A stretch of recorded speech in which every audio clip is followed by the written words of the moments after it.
हम है red network, हम करते हैं जन की बात। नमस्कार, मैं हूं योगेश चक्रवर्ती और आप देख रहे हैं रेड नेटवर्क। देश भर के करोड़ों प्रतियोगी परीक्षार्थियों ने सरकार के खिलाफ मोर्चा खोल दिया है। ये लोग एसएससी, रेलवे, एनटीपीसी 2019 की भर्ती परीक्षा की तारीखों और रिजल्ट का ऐलान करने की मांग कर रहे हैं। लंबित परीक्षाओं की मांग को लेकर देश भर के अभ्यर्थियों ने सरकार को चुप्पी तोड़ने पर मजबूर करने के लिए हैशटैग स्पीकअप नाम से मुहिम चला रखी है, जिसे अपार समर्थन मिल रहा है और वर्ल्ड में 5वें नंबर पर ट्रेंड कर रहा है। ट्विटर पर इस वक्त नंबर 1 ट्रेंड कर रहा है।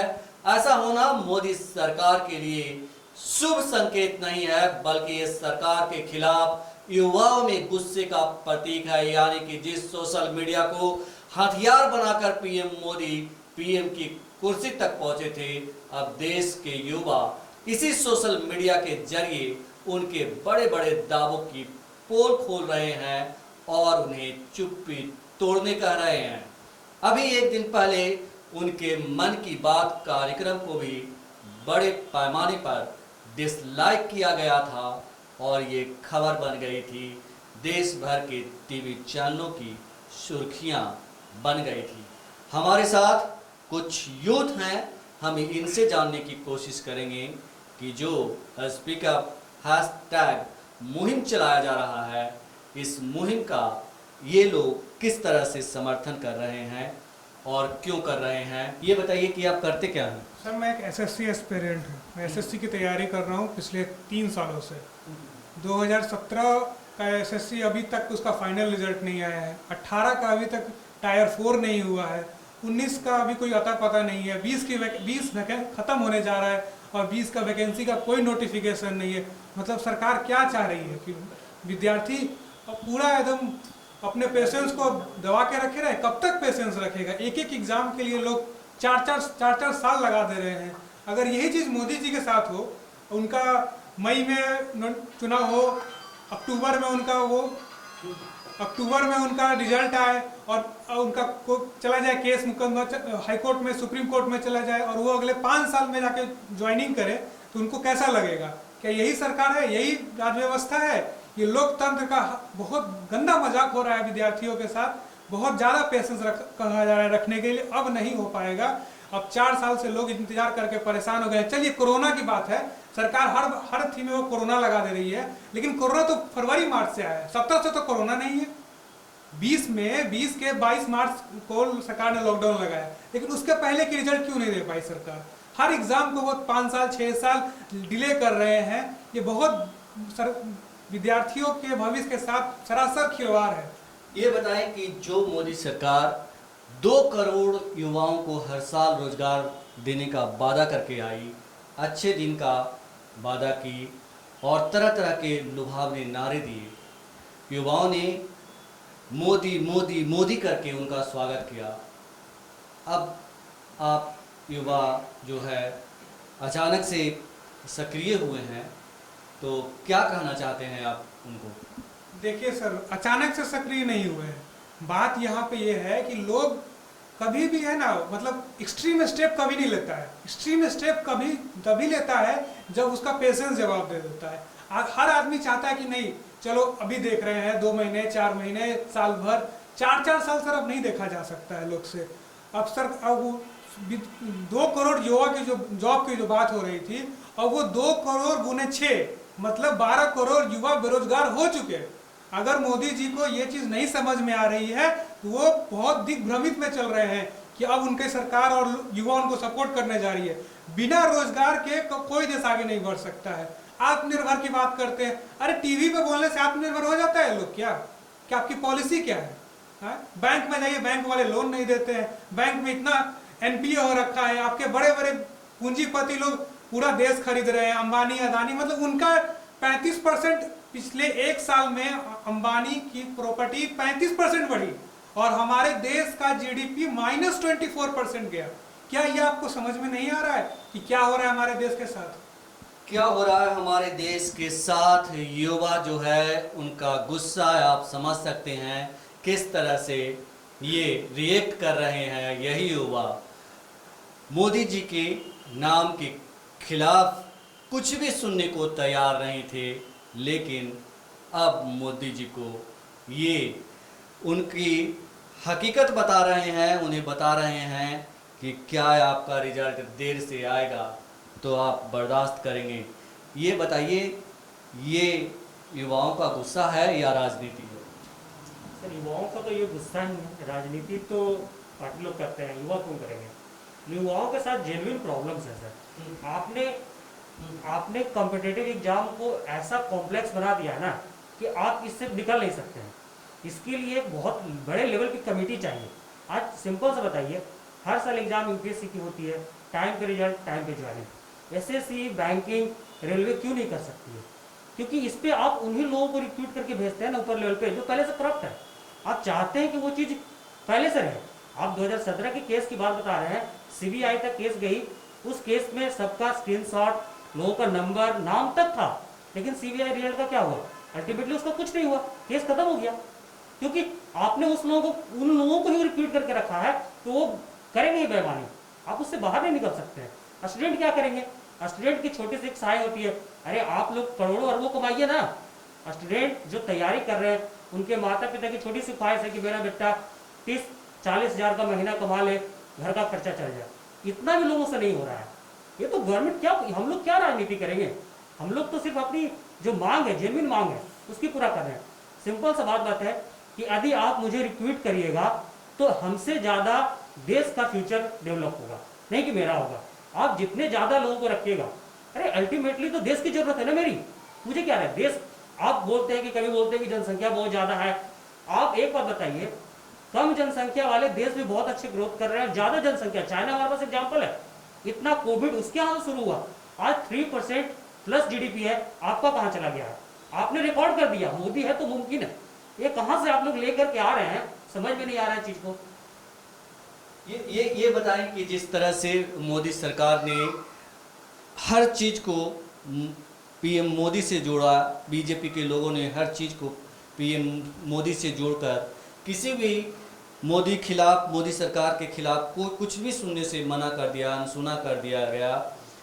आप बात करें सोशल मीडिया की, तो सोशल मीडिया पे गाली लोगों को दिया जाने लगा कि आप उनके खिलाफ कुछ नहीं बोल सकते। मोदी जी हैं देश के सबसे सच्चे और सबसे ईमानदार नेता हैं, और उन पे उंगली उठाने का मतलब है कि आप भगवान पे उंगली उठा रहे हैं। एक तरह से उन्हें खुदा बना दिया गया। आज ट्विटर और सोशल मीडिया पर जब हैशटैग स्पीकअप ट्रेंड कर रहा है, वर्ल्ड में नंबर पहले 1 स्थान पे कर रहा है, तो क्या अब बीजेपी के लोग और सरकार में बैठे और खुद पीएम मोदी जो कहते हैं कि बहुत ही ट्विटर फ्रेंडली और सोशल मीडिया फ्रेंडली हैं, टेक्नोक्रेट हैं, तो क्या इस बात को वो स्वीकार करेंगे कि वो देश को रसातल में ले जा रहे हैं? फर्स्टली सर देखिए, मोदी जी को युवाओं ने बहुत सपोर्ट किया, लेकिन युवाओं को कुछ नहीं मिला, बस धोखेबाजी हुई युवाओं के साथ थे। युवाओं ने मतलब जनमत बहुत ज़्यादा उनको सपोर्ट किया, हर जगह उनको सपोर्ट किया, बट युवाओं को रोजगार के नाम पे बस पकौड़ा बेचो अभियान, वही एक रोजगार का परिभाषा ही, डेफिनेशन ही चेंज कर दी उन लोगों ने। मतलब क्या, मतलब अब एक 4 साल से जो तैयारी कर रहा है किसी भी एग्ज़ाम का, कॉम्पिटिटिव एग्ज़ाम का, तो मान लीजिए उनको रिजल्ट हुआ, ज्वाइनिंग ना मिले तो कैसा फील होगा? ये तो वही हो गई ना कि सत्ता आ गई बट सरकार शपथ ग्रहण नहीं ले पाया। बट यही सब मुद्दों को लेकर के युवा में बहुत ज़्यादा आक्रोश है इस टाइम मोदी के लिए। मोदी जी ने जैसा चाहा युवाओं ने वैसा सपोर्ट किया, बदले में युवाओं को क्या मिला? तो हम लोग को बस एक चाहिए कि हम लोग को भी अधिकार मिले, हम लोग को भी जॉब नौकरी मिले, चाहे जो योग्यता हो उस योग्यता के हिसाब से नौकरी मिले। यहाँ पे तो नेताओं के लिए कोई योग्यता नहीं है, बट एक स्टूडेंट जो होते हैं जिनका सारा जीवन मतलब तैयारी में बीत जाता, अभी का टाइम ऐसा चल रहा है, मान लीजिए कि बहुत सारे एग्जाम हो रहे हैं, जैसे अभी के टाइम में नीट और जेईई का एग्जाम स्टार्ट हो गया, बट युवाओं का एग्जाम कब स्टार्ट होगा? पिछले 1 साल से रेलवे का फॉर्म फिलअप हो गया, बट एग्जाम कब होगा? हम लोग क्या एग्जाम के लिए सिर्फ बने हैं या वेट करने के लिए बने हैं? हम लोग को भी रोजगार चाहिए, हम लोग को भी मतलब घर से बहुत ज़्यादा प्रेशर है, पेरेंट्स भी क्या करेंगे, वो भी लाचार है, मजबूर है। वो भी बोलते हैं कि बेटा कब तक पढ़ोगे, इससे अच्छा खेती ही कर लो। क्या हम लोग मतलब बीटेक एमटेक कर करके बस खेती करने के लिए है या नाली की सफाई करने के लिए? हम लोग तो इस कंट्री में मतलब कीड़ों मकोड़ों जैसा वैल्यू नहीं है। तो ये कितनी बड़ी बात कही इन्होंने कि हमारे अपने देश में ही कीड़ों मकोड़ों जैसी वैल्यू नहीं है।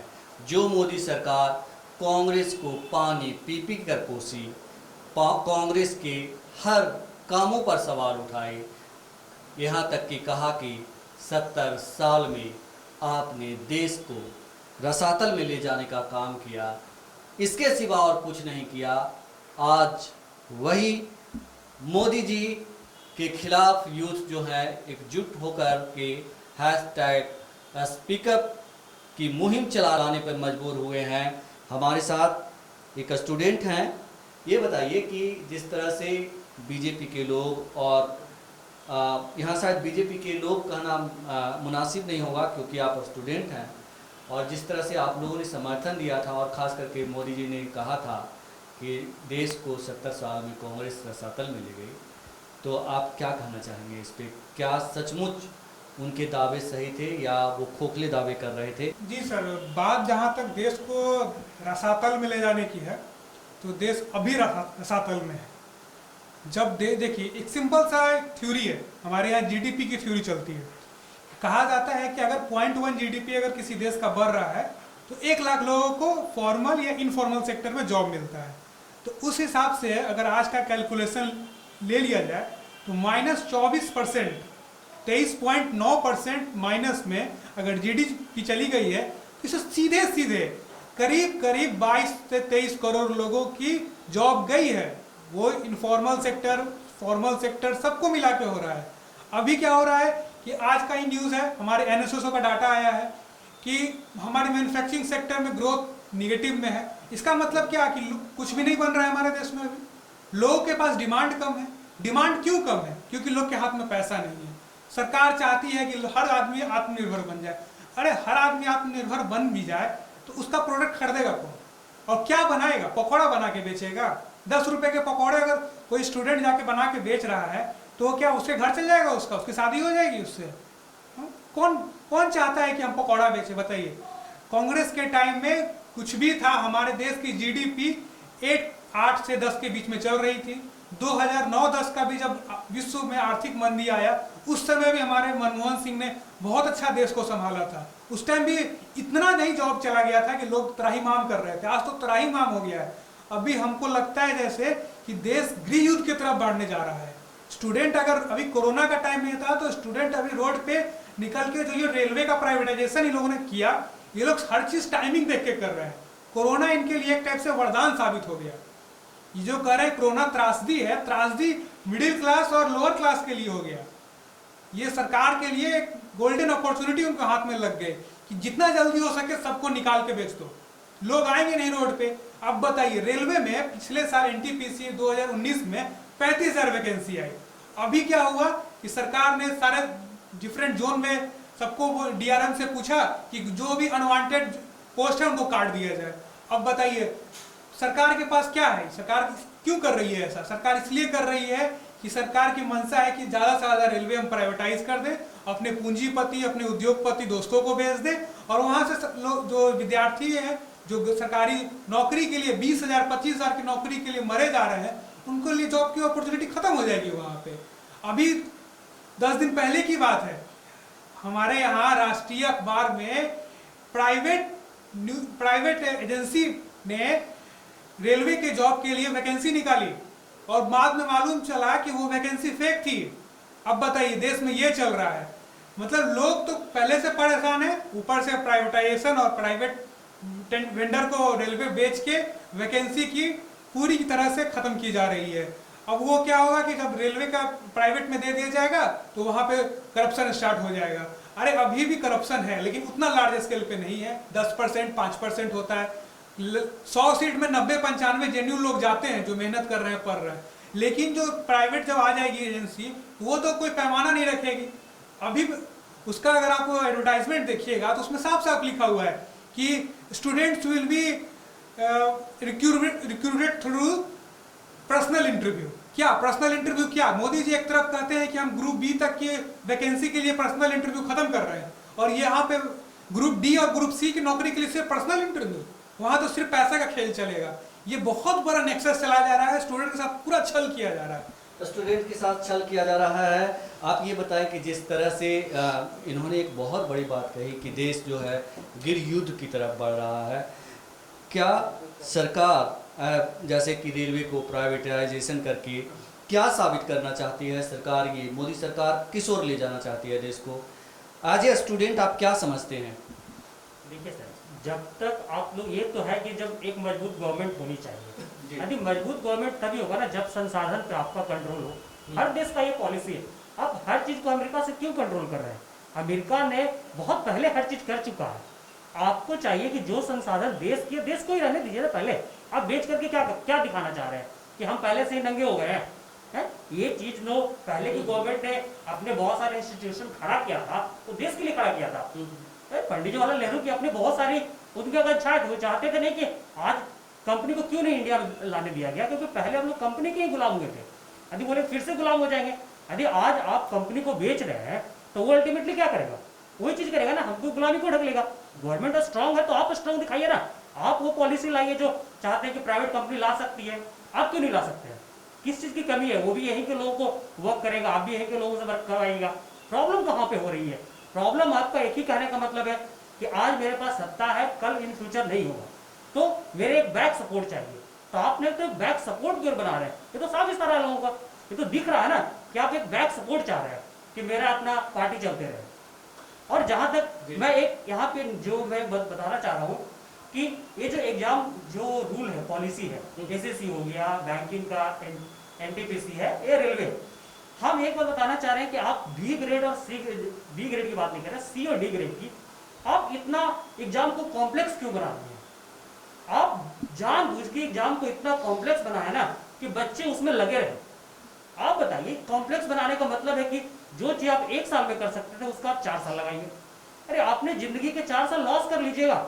आप बताइए, कोई बच्चा एग्जाम कंडक्ट करके ऑफिस में जाएगा, अचानक से बैठ करके काम सीखेगा क्या? आप उसकी ट्रेनिंग देते हैं 2 साल 3 साल के लिए, तब वो ट्रेन होता है। आप ये क्यों नहीं करते कि हम एक सिंपल प्रोसेस लगाएंगे, एक एग्जाम लेंगे, 6 महीने रिजल्ट दे देंगे, अल्टीमेटली 6 में आप एक एग्जाम भी लेकर के आप टैलेंट लोगों को ला सकते हैं, नहीं कि आप 5 एग्जाम लें।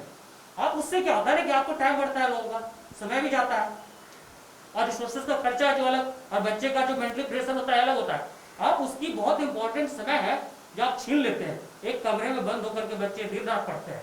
अब क्यों इतना डिफिकल्ट चाहते हैं? क्यों डिफिकल्ट इतना एग्जाम को बनाना चाहते हैं?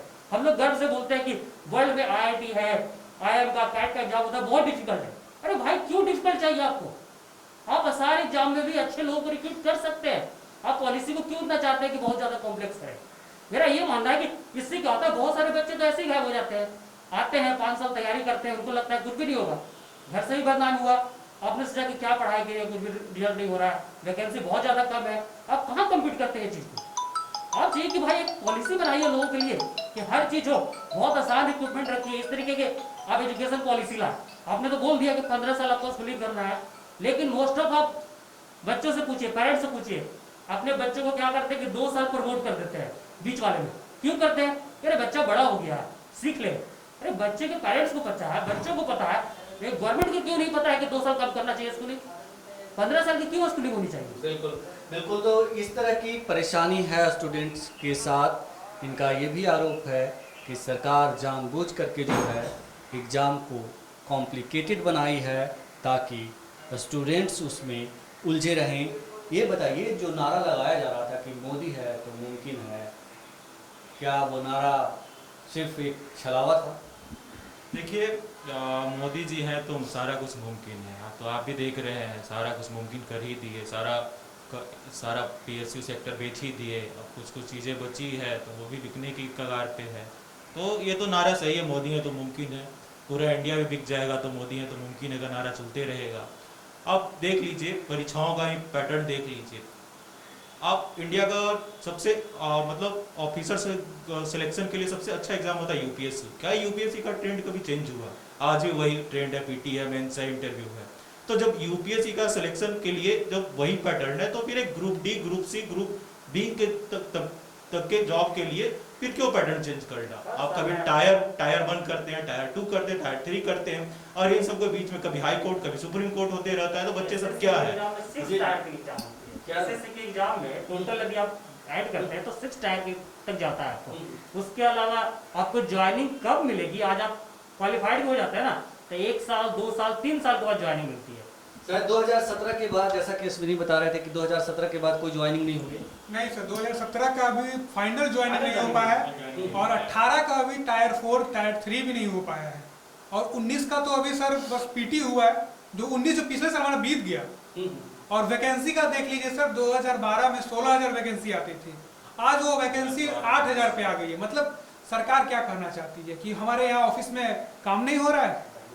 वैकेंसी कम होने का क्या मतलब है कि हमारे हम काम नहीं कर रहे हैं, हम एम्प्लॉय नहीं रखेंगे, हमारे यहाँ काम नहीं हो रहा है। वैकेंसी तो बढ़नी चाहिए थी, वैकेंसी तो बढ़नी चाहिए थी। जिस रेशियो से बोल रहे पॉपुलेशन बढ़ रही है, मोदी जी आते आते पहले 125 करोड़ से लेकर के अब मतलब 135 करोड़ बोलने लगे हर भाषण में। अब 135 करोड़ बोल रहे हैं, मतलब खुद बढ़ा दे रहे हैं, 10 करोड़ जनसंख्या बढ़ी होगी, लेकिन जनसंख्या इतना बढ़ने के सेट में नौकरी बढ़ी क्या? आप खुद बताइए, आप पहले जो थे उससे कम कर रहे हैं, जनसंख्या बढ़ रही है, तो आप जो प्रेजेंट गवर्नमेंट है उसकी काम है ना, तो उसके एक्सपेक्ट में वैकेंसी बढ़ाए। आप खुद बोल रहे हैं, जब आए थे तो 125 बोलते थे, अब हर जगह जाते 145 बोलते हैं, मतलब 10 करोड़ बढ़ा दिए, लेकिन वैकेंसी नहीं बढ़ाया आज तक। जनसंख्या बढ़ा दी है मोदी जी ने, लेकिन वैकेंसी नहीं बढ़ाई। ये बताइए कि अगर पिछली सरकार से तुलना करें, खास करके कांग्रेस की सरकार से तुलना करें, जिस तरह से मोदी जी ने तमाम कांग्रेस नेताओं की आलोचना कर मिमिक्री करके, और खास करके मनमोहन सिंह की फजीहत करके जिस तरह से इन्होंने सत्ता पाई, और आज जब स्थिति ऐसी आई है कि आप लोग को हैशटैग स्पीकअप चलाना पड़ रहा है मुहिम, तो अगर उससे तुलना की जाए तो उस दौरान और आज की स्थिति में कितना अंतर है? देखिए सर, हम लोग फिर 1950s और 60s में चले गए हैं। 2014 के बाद जो स्थिति हुई है देश की, मेरे पास सर एक बहुत ऑथेंटिक डाटा है जो मैंने एसएससी और बैंकिंग के वेबसाइट से निकाला है, और ये वैकेंसी साफ साफ बताता है कि इसमें बताया जा रहा है कि 2012 में एसएससी में सिर्फ सीजीएल की जो कंबाइंड ग्रेजुएट लेवल एग्जाम है उसमें 16,119 वैकेंसी थी, और आज के डेट में 2019 में 8500। तो इसमें साफ साफ इंडिकेट हो रहा है कि सरकार की मंशा क्या है। सरकार कह रही है कि हम पूरे भारत में अब मेरा पहुंच है, हम 135 करोड़ लोगों तक पहुंच रहे हैं। तो पहुंचेंगे कैसे आप? फिर हेलीकॉप्टर उड़ा के और सरकार बना के, विधायक खरीद के? वैसे नहीं पहुंचा जाता है। पहुंचा जाता है लोग को सेवा दे के, लोगों तक सरकारी सुविधाएं पहुंचा के। सुविधाएं कैसे पहुंचेगी? सरकारी मशीनरी के थ्रू। और सरकारी मशीनरी में कौन काम करेंगे? हमारे जैसे विद्यार्थी जो वहाँ पे सपना पाल के रखे हैं कि हम भी कभी एसएससी में एक्साइज इंस्पेक्टर या फिर इनकम टैक्स इंस्पेक्टर बन के देश की सेवा करेंगे। मोदी जी आते हैं, बोलते हैं कि हमारे देश में बस 20-25 लाख लोग ही इनकम टैक्स भरते हैं। अरे इनकम टैक्स भरेंगे कहाँ से? आप उनको इनकम बढ़ाने के लिए कोई पॉलिसी लाए? तो आप जो प्राइवेटाइजेशन कर रहे हैं, आप चलिए और मैं आपको दिखाऊंगा कि प्राइवेट सेक्टर में क्या होता है। जो इंजीनियर जो 8 लाख 10 लाख रुपया लगा के पढ़ता है, उसकी सैलरी, स्टार्टिंग सैलरी 8 से 10 हजार रुपए है आज के डेट में। अगर सरकारी स्लैब के हिसाब से चला जाए तो 2.5 लाख रुपया सरकारी स्लैब है जिसमें आदमी इनकम टैक्स पे करता है। अगर 8 से 10 हजार की सैलरी होगी तो वो क्या स्लैब में आएगा कभी? सरकार ने पूरे पीएसयू में जहां पे एनटीपीसी, भेल, ओएनजीसी सबका हालत खराब कर दिया। बीपीसीएल जो एक प्रॉफिट मेकिंग कंपनी थी, हमारे यहाँ बीएसएनएल को साजिश के तहत इस मोदी सरकार ने, और मैं नाम लेके बोलूंगा, रविशंकर प्रसाद हमारे टेलीकॉम मिनिस्टर, इन लोगों ने साजिश के तहत बीएसएनएल को 4G का लाइसेंस नहीं दिया। क्योंकि उन्हें अपने सहभागी जियो पार्टनर को उनको उठाना था। अगर वो जियो पार्टनर को नहीं उठाते तो बीएसएनएल का ग्राहक जो सर्विस खराब होने के चलते जियो की तरफ डाइवर्ट किया। ये बहुत बड़ा नेक्सस चल रहा है। पता नहीं मोदी जी क्या समझ रहे हैं देश के आदमी को, लेकिन एक दिन जब गुस्सा फूटेगा तो बीजेपी को समझ में आएगा कि जो मन की बात जो हर संडे को आके करते हैं, जब पब्लिक अपनी मन की बात करेगी ना तो इनके दोनों कान फट जाएंगे। अभी हैशटैग जो speak up for SSC railway result चल रहा है, इनको समझ में आ गया है। डॉक्टर जितेंद्र सिंह जो हमारे कार्मिक विभाग के मंत्रालय हैं, वो कहते हैं कि हम तो बहुत अच्छा काम कर रहे हैं। अरे अपना वाहवाही तो हर कोई कर लेता है, जब आपकी तारीफ कोई दूसरा करे पब्लिक से जाके पूछिए, स्टूडेंट से पूछिए। स्टूडेंट डिप्रेशन में जा रहे हैं। कल का न्यूज़ है कि हमारे झारखंड में 12 लोग पिछले संडे को सुसाइड किए और सबकी उम्र 30 साल से कम। क्यों? सिर्फ बेरोजगारी के चलते। लेकिन ये सारे मेन मुद्दा गायब है। एक सुशांत राजपूत एक डिप्रेशन का शिकार जो भी था उसने सुसाइड कर लिया, अब उसको 3 महीने से लेके चलाया जा रहा है। मिल गया ना सीबीआई को। सीबीआई जांच कर रही है। 2017 में जब एसएससी का जब सीबीआई जांच हुआ तो उस टाइम तो मीडिया नहीं आई थी उसको कवर अप करने के लिए। आज क्या हुआ? कंडीशनल ज्वाइनिंग हो गई। केस खत्म नहीं हुआ लेकिन कंडीशनल ज्वाइनिंग हो गई। मेन कल्प्रिट का मर्डर हो गया। ये तो व्यापक घोटाला हो गया मध्य प्रदेश के टाइप कि 80-85 आदमी का मर्डर हो गया। जो जहां जिस होटल में जा रहा है उसकी मर्डर हो जा रही है। मतलब साक्ष्य खत्म कर दो।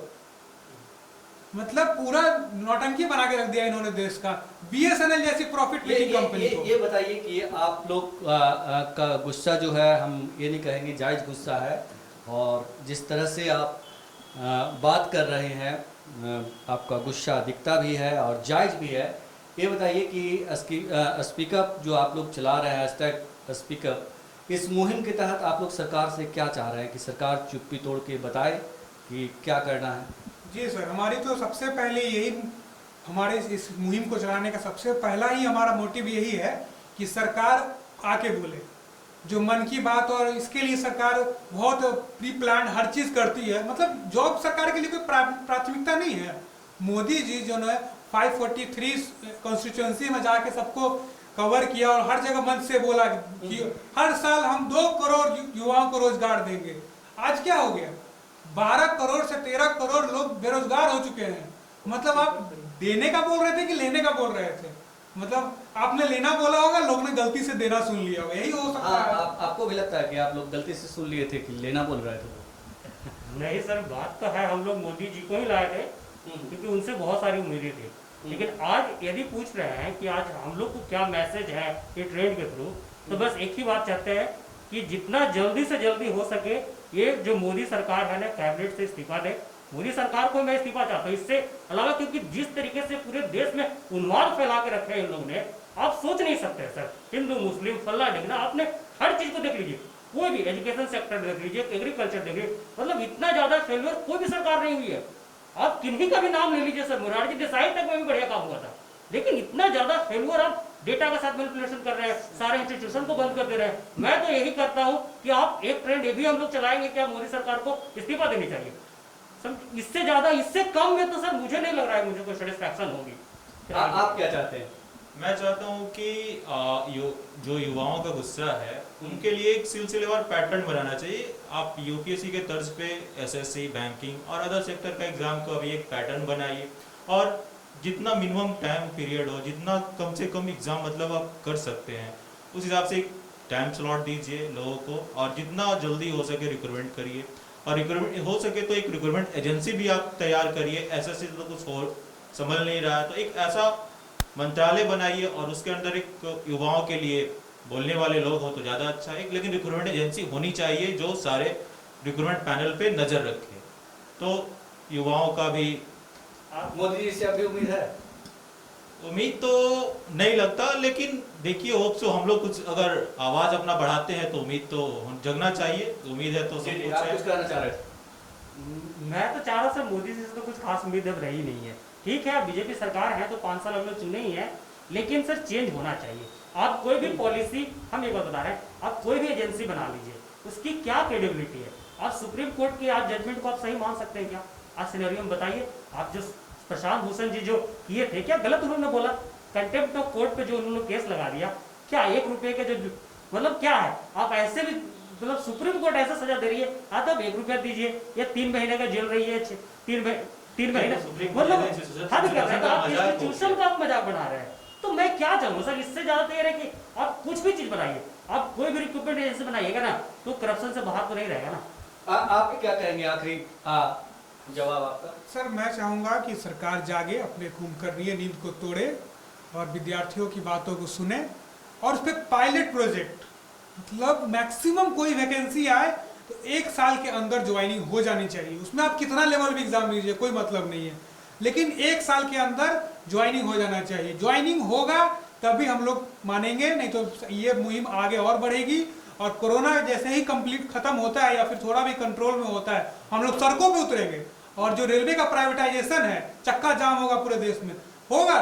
सरकार अपना जोर लगा ले, देख लेगा विद्यार्थी का भी कितना जोर है। ऐसे भी घर में बैठ के क्या करेगा आदमी, 6 महीने में मतलब गालियां सुन रहे हैं हम लोग तो। डिप्रेशन में आ गए हैं लोग। तो ये जी मैं ये बताना चाह रहा हूँ कि जो भी एजेंसी अपनी जो वैकेंसी निकालती है वो क्यों निकालती है? आपको इंस्टेंट उतने वैकेंसी की जरूरत है। अजी आपने आज 10,000 निकाला तो 10,000 अभी आपकी जरूरत है, तब आपने निकाला। लेकिन ये 10,000 यदि आप 3 साल तक यदि काम नहीं करवाते हैं तो 10,000 तो खाली हो गया उसका काम। तो आप कैसे चाहते हैं कि वो ग्रोथ बढ़ेगा? फिर तो कम ही हो जाएगा ना, क्योंकि 10,000 जो काम होना चाहिए था एम्प्लॉय से वो तो गया नहीं, रिक्रूट नहीं हुआ, तो वो तो नीचे जाएगा। और दूसरी बात है कि यदि कोई वैकेंसी आ रही है तो एक फिक्स्ड टेन्योर दीजिए। आप एक प्रोसेस बनाइए कि इतने दिन में हो जाएगा, इतने दिन में हो जाएगा, और सुप्रीम कोर्ट के अंदर में होना चाहिए। क्योंकि देखिए, आप मानते हैं कि इंडिया में बहुत बड़ा इश्यू है गवर्नमेंट नौकरी। आप उस इश्यू को बाहर क्यों जा रहे हैं कि नहीं अरे गरीब है तो तुम्हारे लिए इंपॉर्टेंट है नौकरी, हम अमीर है तो हम तो ऐसे ही अमीर है, हमको क्यों नौकरी चाहिए? और बहुत सारे अमीर स्टेट है जहाँ पे गवर्नमेंट नौकरी उतनी वैल्यू नहीं है, क्योंकि वहाँ पे प्राइवेट सेक्टर से बहुत अच्छे कैसे, ये उसका अपना बिजनेस है। लेकिन बिहार, झारखंड, यूपी, राजस्थान जैसे स्टेट्स के लिए, वहाँ के युवाओं के लिए बहुत बड़ा मतलब ड्रीम होता है, मायने रखता है। आप उसके लिए क्यों ऐसे इस तरीके से आंख बंद करके काम कर रहे हैं? तो एक बात मुझे बोलना है, सरकार कोई भी गवर्नमेंट हो, कि आप जो भी वैकेंसी निकालते हैं एक फिक्स टेन्योर में निकालिए कि 1 साल के अंदर हो जाना चाहिए। यदि 1 साल के अंदर नहीं होता है तो उससे रिलेटेड जितना भी ऑफिसर्स हैं जिनके अंडर में वो वैकेंसी थी, सबका सैलरी आप पोस्टपोन कर दीजिए। सैलरी तब तक आपको नहीं मिलेगी जब तक ये वैकेंसी क्लियर नहीं होती है। क्योंकि अभी क्या हो रहा है सर कि आप वैकेंसी आप कितने दिन के लिए रोक लीजिए, सैलरी तो मिला जा रहा है, लाखों लाखों सैलरी बनता है उन लोग का, उनको क्या फर्क पड़ रहा है? आराम से पिएंगे, खाएंगे, फोकट का पैसा मिलेगा, उसको स्विट्जरलैंड घूमेंगे। आप उनकी सैलरी रोकिए, यही एक सोल्यूशन मेरे हिसाब से लग रहा है सर। तो किसी ने नहीं सोचा था कि मोदी सरकार के प्रति उन युवाओं में इतना गुस्सा भरा होगा जो कभी मोदी की रट्टा लगाया करते थे, लेकिन अब ये सड़क पर उतरने की बात कर रहे हैं। सुना है आपने, और हम जल्द ही कुछ और युवाओं से जुड़ेंगे और आपको बताएंगे कि किस तरह युवाओं में उबाल है मोदी सरकार की नीतियों के खिलाफ। हम हैं रेड नेटवर्क, हम करते हैं जन की बात।